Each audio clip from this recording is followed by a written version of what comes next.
आजच्या या आपल्या शिवसेना पक्ष प्रवेशाच्या या सोहळ्याच्या निमित्तानं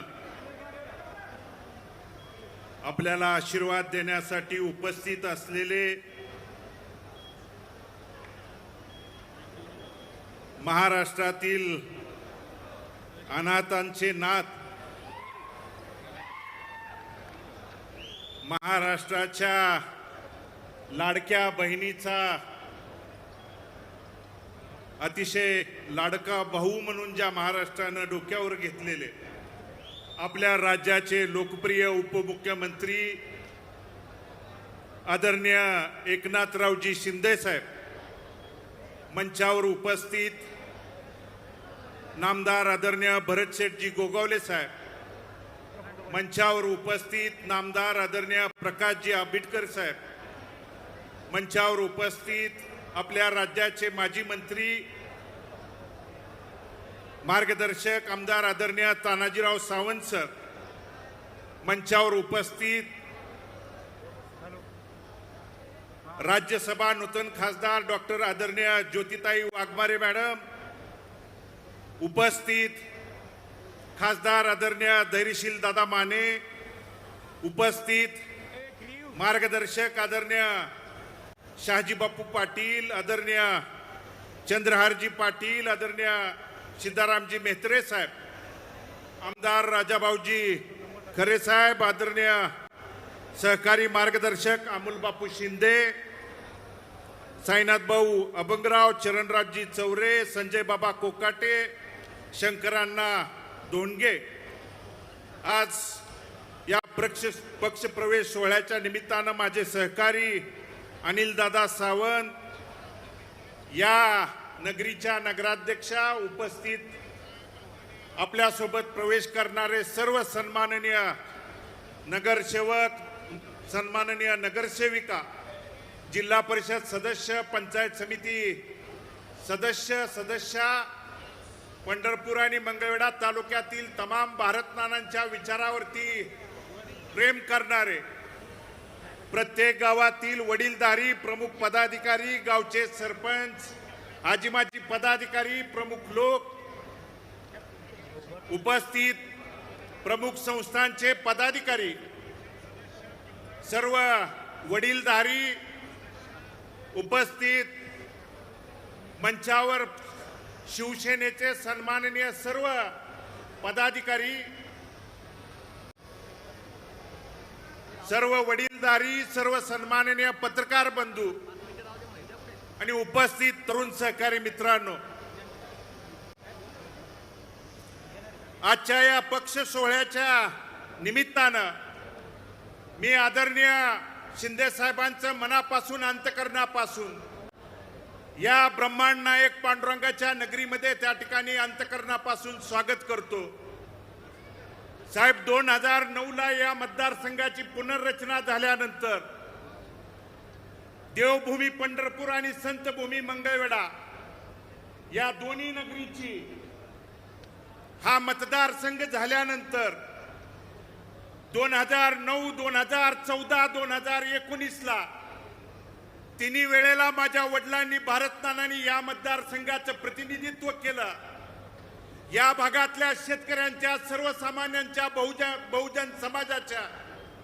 अडचणी, प्रश्न, समस्या त्या पवित्र विधान भवनामध्ये मांडण्याच्या, भांडण्याच्या त्या ठिकाणी भूमिका बजावली. परंतु 2020ला कोरोनाच्या त्या कठीण काळात, त्या प्रसंगी दुःखद निधन झाल्यानंतर, त्या अडचणीच्या, संकटाच्या प्रसंगी ज्यावेळी मतदारसंघावरती प्रतिकूल परिस्थिती, अडचणीची परिस्थिती, माझ्या कुटुंबावरती संकटाची, अडचणीची परिस्थिती त्या दरम्यान आली. मग झालेली पोटनिवडणूक असेल, त्यानंतर साहेब 2024ला झालेली निवडणूक असेल, पोटनिवडणुकीला साहेब 3700 मतांनी मला पराभवाला त्या ठिकाणी सामोरं जावं लागलं. पराभवाला सामोरं जावं लागल्यानंतर राज्यातल्या प्रत्येक नेते मंडळींच्याकडं या मतदारसंघातल्या, तालुक्यातला प्रत्येक प्रश्न पोटतिडकीनं मांडण्याचा, त्या ठिकाणी घेऊन जाण्याची भूमिका मी मांडत होतो, भांडत होतो, बोलत होतो. परंतु तालुक्यात बऱ्याच लोकांनी सांगितलं भालके संपलेत, भालकेचं काय आहे, पण 2024ला देखील साहेब निवडणूक लढवत असताना या भालकेचं काय आहे म्हणून त्या ठिकाणी सांगितलं. पण त्या प्रतिकूल परिस्थितीत साहेब डोक्यावरती कुणाचा देखील हात नसताना ती निवडणूक लढवली. आणि इथल्या मायबाप जनतेने, कारण माझ्या वडिलांच्या जाण्यानंतर माझ्या वडिलांनी जर माझ्या पाठीमागे काय सोडलं असेल, कारण वडील मुलासाठी इस्टेट प्रॉपर्टी संपत्ती सोडतो, माझ्यासाठी जी इस्टेट प्रॉपर्टी धन संपत्ती आहे ती माझी मायबाप जनता ही माझी इस्टेट प्रॉपर्टी धन संपत्ती आहे. साहेब मला 1,16,717 मतदार बंधू भगिनींनी आशीर्वाद देऊन पाठबळ देण्याची भूमिका त्या दरम्यान बजावली. 8,400 मतांनी त्या ठिकाणी पराभव स्वीकारावा लागला. पण पराभवानं खचून न जाता लढणं त्या ठिकाणी काळाची गरज आहे. लढणं, कारण साहेब मी आपली भाषणं नेहमी त्या ठिकाणी ऐकत आलेलो आहे. रणांगणातनं त्या ठिकाणी पळ कधीच काढायचा नसतो, रणांगणातनं पळायचं नाही, तर प्रत्येक रणांगणातनं पळवायचं काम त्या ठिकाणी करायची भूमिका पार पाडायची असते भूमिका. आणि म्हणून साहेब 4 महिन्यापूर्वी नगरपालिकेच्या निवडणुकीच्या निमित्तानं, कारण आपल्याला साहेब भेटायला येत असताना ज्या अनाथांच्या नाथ म्हणून ज्या महाराष्ट्रात आपण त्या ठिकाणी साहेब प्रसिद्ध आहे, गोरगरिबांना मदतीचा हात देणं, कार्यकर्त्यांना ताकद देणं, बळ देणं,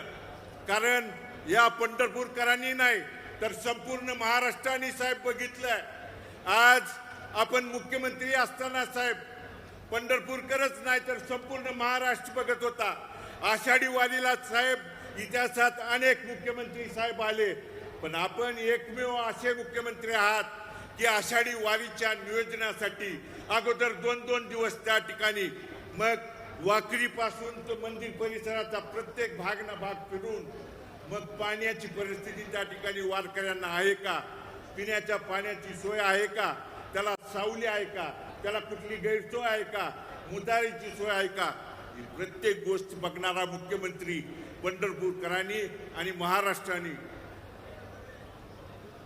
उभ्या महाराष्ट्राने साहेब पहिल्यांदा पंढरपूरच्या इतिहासामध्ये त्या ठिकाणी बघितला. आणि ती भूमिका पंढरपूरकरांनी त्या ठिकाणी अनुभवली आहे, बघितली आहे. आणि म्हणून 4 महिन्यापूर्वी साहेब निवडणुकीला सामोरं जात असताना ही आपली त्या ठिकाणी परवानगी घेऊन आपण सांगितलं, जा लढ, तुझ्या पाठीमागे मी खंबीरपणे उभा आहे म्हणून सांगितल्यानंतर मी इथल्या सगळ्या सहकाऱ्यांना, कार्यकर्त्यांना सांगितलं होतं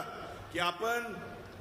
त्या ठिकाणी सक्षमतेने ही नगरपालिकेची निवडणूक लढवायची. आणि साहेब निवडणूक लढवत असताना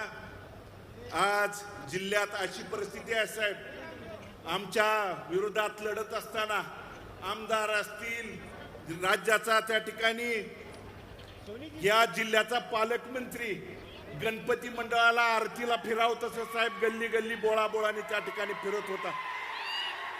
या जिल्ह्यानं प्रत्येक तालुक्यात, प्रत्येक शहरात, प्रत्येक त्या ठिकाणी नगरपालिकेला बघितलंय, येऊन त्या ठिकाणी चौकात त्या ठिकाणी सांगत होता. माझ्या पत्नीला प्रश्न विचारत होता, मला विचारत होता की भालकेजी तुम्ही निवडून आल्यानंतर निधी कुठून आणणार आहे, तुम्ही निवडून आल्यानंतर त्या ठिकाणी निधीला माझ्याकडे यावं लागणार आहे. पण मी त्यांना ठामपणे त्यावेळी सांगितलं होतं, भारत नाना भालकेंच्या तालमीत तयार झालेलो होतं आम्ही त्या ठिकाणी कार्यकर्ते आहे, निधी कुठून आणणार आहे, अरे निधी देणारा हा माणूस आहे इथं बघ येऊन. आणि म्हणून निधी कुठून देणार आहे हा जो त्या ठिकाणी आविर्भाव आहे, गर्वाचा जो त्या ठिकाणी उन्माद आहे बंधूनो, पांडुरंगाच्या नगरीत ज्या ठिकाणी साधू संतांनी आपल्याला शिकवण दिलेली आहे, त्या ठिकाणी अतिगर्वाचं जे त्या ठिकाणी जो चढलेला आहे ना, आज जिल्ह्यात प्रत्येक भागात गेल्यानंतर अशा पद्धतीची वर्तणूक, वागणूक त्या ठिकाणी आपल्या जिल्ह्यात राजकारणात, समाजकारणात दिली जाते. अरे शिंदे साहेबांनी मुख्यमंत्री असताना, उपमुख्यमंत्री असताना कधी पक्ष, पार्टी, जात पात, गट तट कधीच बघून त्या ठिकाणी निधीच्या बाबतीत कधी त्या ठिकाणी दिलं नाही. आणि म्हणून ती भूमिका बजावत असताना या गोष्टी त्या ठिकाणी जाणून बुजून काही अडचणी आणण्याचं, गुन्हे देखील दाखल करण्याची या भूमिका त्या दरम्यान काही गोष्टी साहेब आमच्यावरती त्या ठिकाणी झालेल्या आहेत. आणि म्हणून या 3-4 महिन्याच्या कालावधीत साहेब आम्ही ज्या वेळी आपल्याला भेटलो त्यावेळी निधीच्या माध्यमातून, मग आदरणीय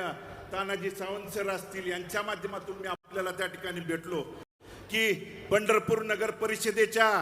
माध्यमातून साहेब नगराध्यक्ष आणि सर्व सन्माननीय नगरसेवक या ठिकाणी मंचावर आहेत। नगर परिषदेच्या प्रशासकीय इमारतीसाठी साहेब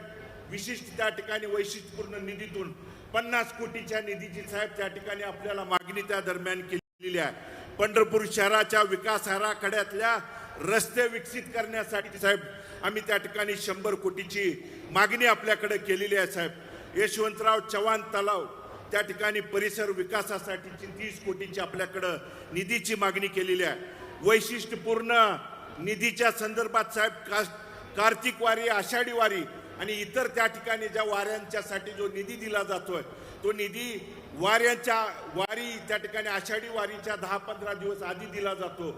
पाऊस काळात त्या ठिकाणी कामं झाल्यानंतर काही कामं त्या ठिकाणी निकृष्ट दर्जाची किंवा पाऊस काळात होत आहेत, त्यामुळे चुकीची त्या ठिकाणी कामं होऊ नये म्हणून जर आत्ता आम्हाला त्या ठिकाणी दिली तर ती चांगल्या पद्धतीची कामं होण्यासाठी साहेब आम्हाला त्या ठिकाणी ताबडतोब आपल्याला निधी त्या ठिकाणी द्यावा। GFRP जे शॉकप्रूफ पोल साहेब आम्ही त्या ठिकाणी आपल्याकडे मागणी केली की जेणेकरून शॉकप्रूफ पोल जे विजेचे त्या ठिकाणी शॉक लागून इथं जवळजवळ 25-30 लाख आषाढी त्या ठिकाणी जी यात्रा आषाढीच्या वेळी भरते त्यावेळी कुणालाही इथल्या वारकरी येणाऱ्या महाराष्ट्रातल्या येणाऱ्या वारकऱ्यांना शॉक लागणं त्या ठिकाणी दुर्घटना होऊ नये म्हणून त्या दरम्यानची त्या निधीची त्या ठिकाणी मागणी केलेली आहे। पंढरपूर शहरामध्ये साहेब त्या ठिकाणी अद्ययावत असं क्रीडा संकुलाचं त्या दरम्यान मागणीचं आपल्याकडे ती मागणी केलेली आहे। आणि दुसरं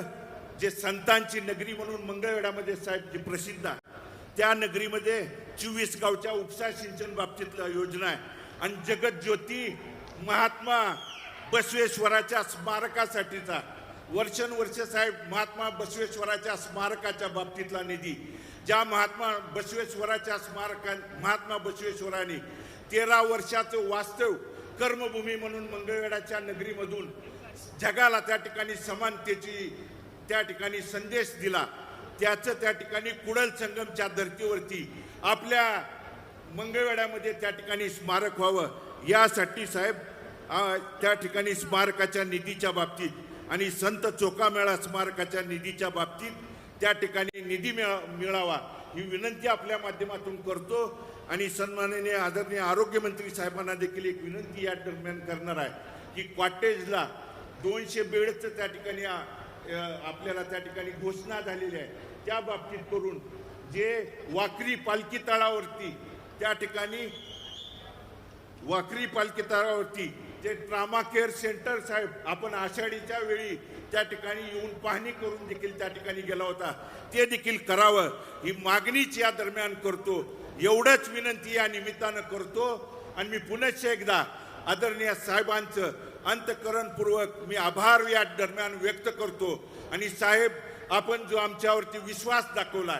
या पक्षामध्ये भविष्य काळात आदरणीय बापूंनी सांगितलेल्या पद्धतीनं या पक्षवाढीच्यासाठी भविष्य काळात आपल्या विचारानं जास्तीत जास्त त्या ठिकाणी आपल्या जिल्ह्यात त्या ठिकाणी शिवसेनेचे आमदार निवडून देण्यासाठी आम्ही भविष्य काळात आपल्या सोबत त्या ठिकाणी ताकदीनं लढून त्या ठिकाणी आपल्या सोबत राहू एवढंच या निमित्तानं अभिवचन देतो आणि मी माझं मनोगत थांबवतो। धन्यवाद। जय हिंद, जय महाराष्ट्र।